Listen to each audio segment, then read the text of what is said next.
What if your fursuit matched your eye movements? What if it had ears that swiveled automatically to show your mood? Or a tail that wagged when it detected your friends nearby? I'm your host, RK, and looking at the fursuits of tomorrow is culturally effed.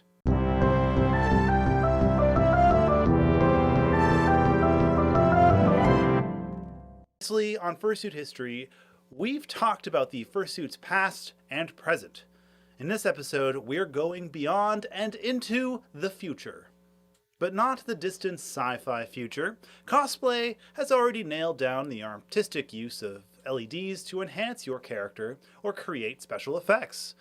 This kind of technology is getting increasingly accessible to novice users and is already fairly commonplace. These are the emerging and available technologies of the fursuit world, ready to pounce off of the drawing board and into your convention hall.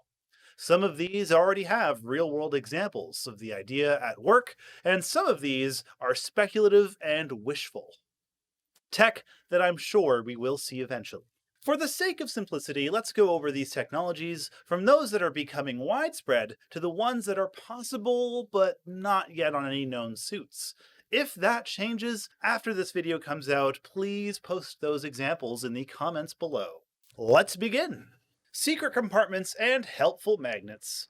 Not every advancement is high tech. Some are just clever design. Just as fursuit makers have discovered it's easy to hide the neck opening of a fursuit with an extended bit of neck fluff, they are continuing to innovate today. One recent trend is both simple and very handy. Convertible paws.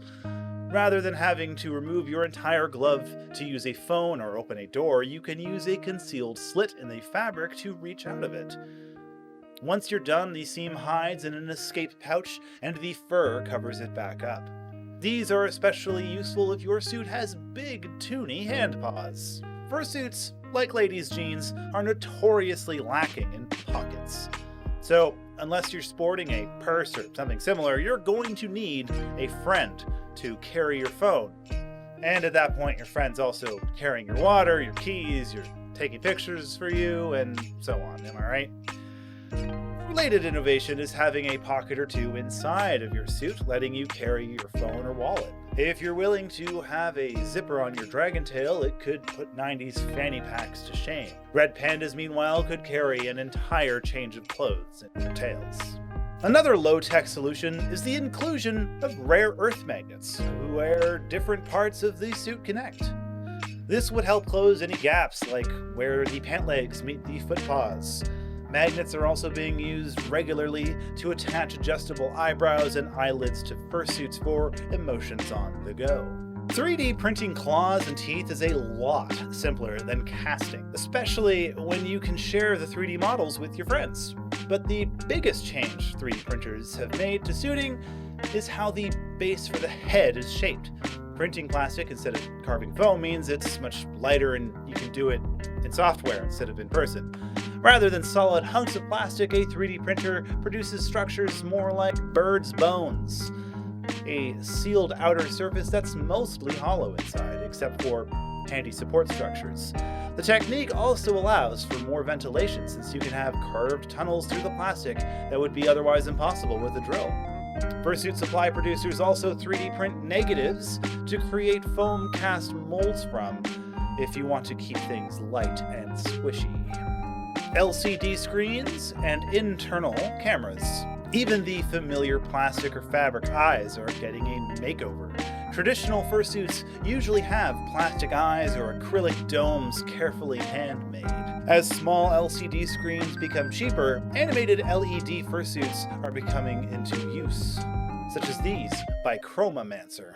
This sort of suit has LCD displays that look around dynamically. They even blink or dilate their pupils in bright light. Sometimes this is just a video loop, but even more advanced versions feature internal cameras that trace your mouth or eye movements to display a digital version on an external screen. Of course, this doesn't have to stop at 2 dimensions. Why not animatronics? Realistic eyes could look around and swivel and blink based on the same camera system powered by small motors. They could even contain small cameras of their own, allowing you a Brontosaurus eye view of your dinosaur suit. You look around and the suit shows you what you're looking at like an Iron Man-esque heads-up display.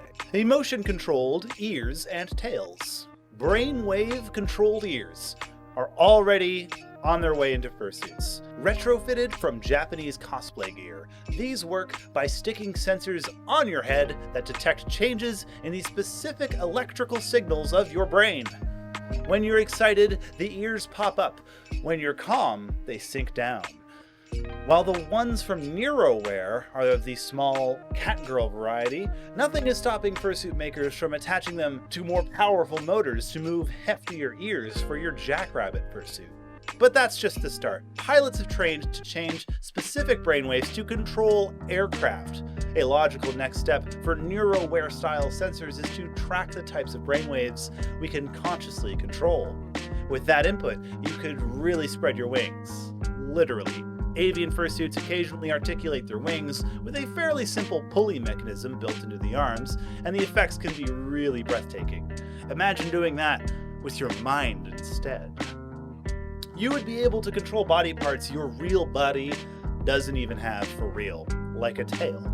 Funnily enough, attaching a neuro-responsive robot tail would be easy to take up, since human brains still have that infrastructure from when our ancient primate ancestors had tails. Some scientists in Japan even think that a prosthetic tail might improve posture and long-term health, especially for the elderly. Your hefty dino tail, or even your slinky leopard tail, might just be doing your back and posture a favor. Near-field prop detection. The same company, NeuroWear, has a tail that wags when you're nearby someone else who's signed on to a specific app. But what's a potentially waggy dog to do if the app isn't common in your area? The same concept could be activated by any number of stimuli. A fursuiter could sell plush props with an RFID inside them, for example. Then, whenever your friends wave a giant fabric doggy biscuit under your snoot, your tail would go bananas. Since the sensors in the suit, the props themselves wouldn't need any batteries and could fit into just about anything. A similar concept would be to have fursuits detect each other. How cute would it be for a cat fursuit to flick its tail when nuzzled by another fursuit? That's totally possible with the technology we have today. We just need tags and sensors in the nose of your fursuit. As you've seen from the RFID tags in stores, these could be small enough to fit into any existing suit. 3D suitor scanning. The traditional duct tape dummy method, where you cover your whole body in duct tape and mail it to your maker to use as a mannequin, is creative and workable. That said, it takes time, help from a friend, shipping, and lots of tape. A new wave of smartphone apps can build 3D models from video footage or photos, using the power of trigonometry. Anything from estimating surface area of a wall to paint, or sending your personal measurements to your tailor.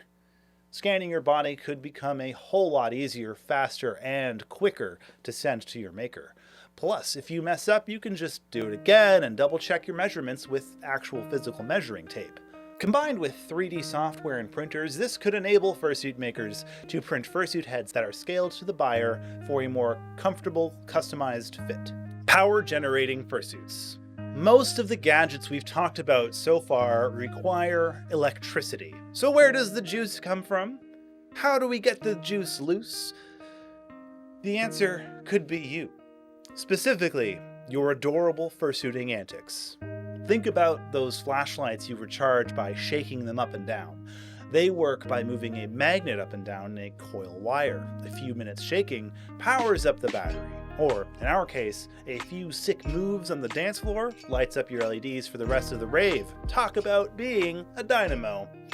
Another option could be solar panel technology. Most fursuit antics take place somewhere with at least some light, so panels could be a few extra watts in your OT.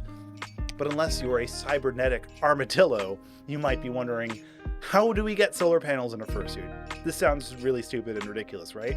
Recent advances in solar tech from Nottingham Trent University and Tokyo University have embedded sand-like solar panels in fabric.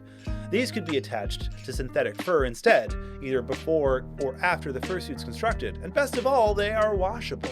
And lastly, science is also closing in on fabrics powered by body heat. So overheating in, say, your Under Armour could be powering fans to cool you off, and the LEDs, and charging your phone for you while you're at it. These technologies are on the horizon, but hold that engineering potential for next-gen fursuits.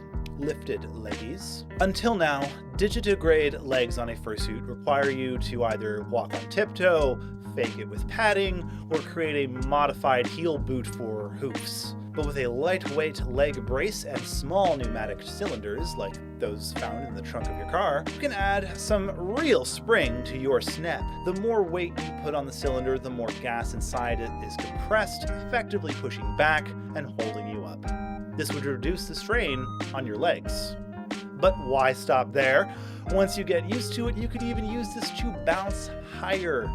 You could even extend the foot of the system far beyond your own, radically changing what your proportions look like. No more shall people mistake your maned wolf for a fox.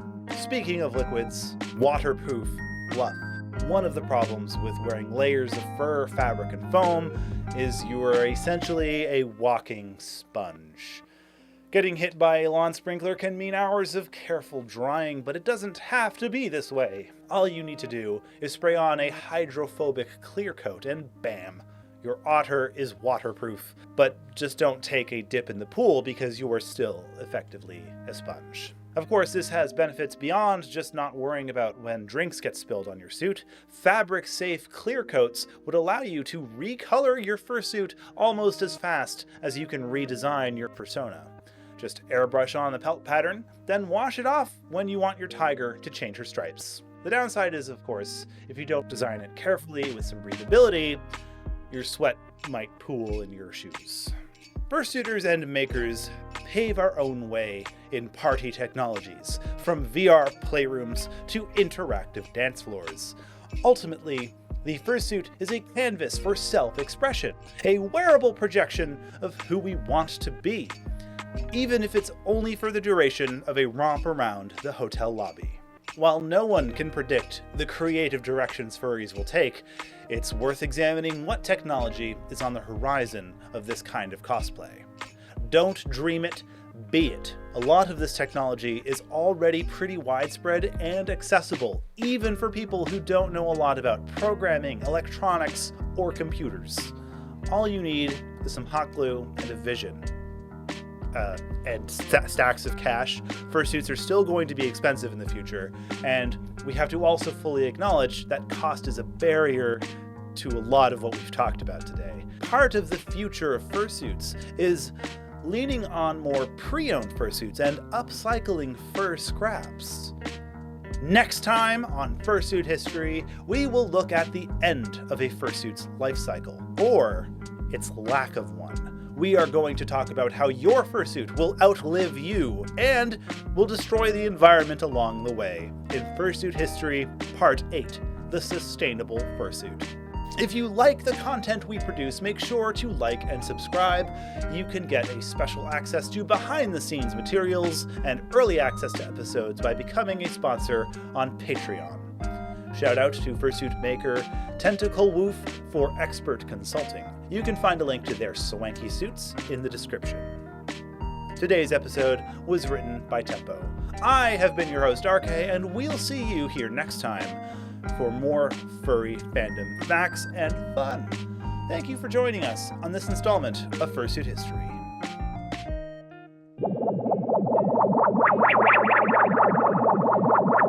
Hi, I'm Rusty Shacklefur, and I'm here from the future to warn you that the fursuits are taking over, and the only way to stop them, or at least slow them down, is to subscribe to Culturally Effed, and make sure all of your friends are subscribed too. Incoming transmission! Make sure to subscribe to Culturally Effed on Patreon, and then maybe you can be impregnated with the future's last hope. I've been Rusty Shacklefur. Good luck.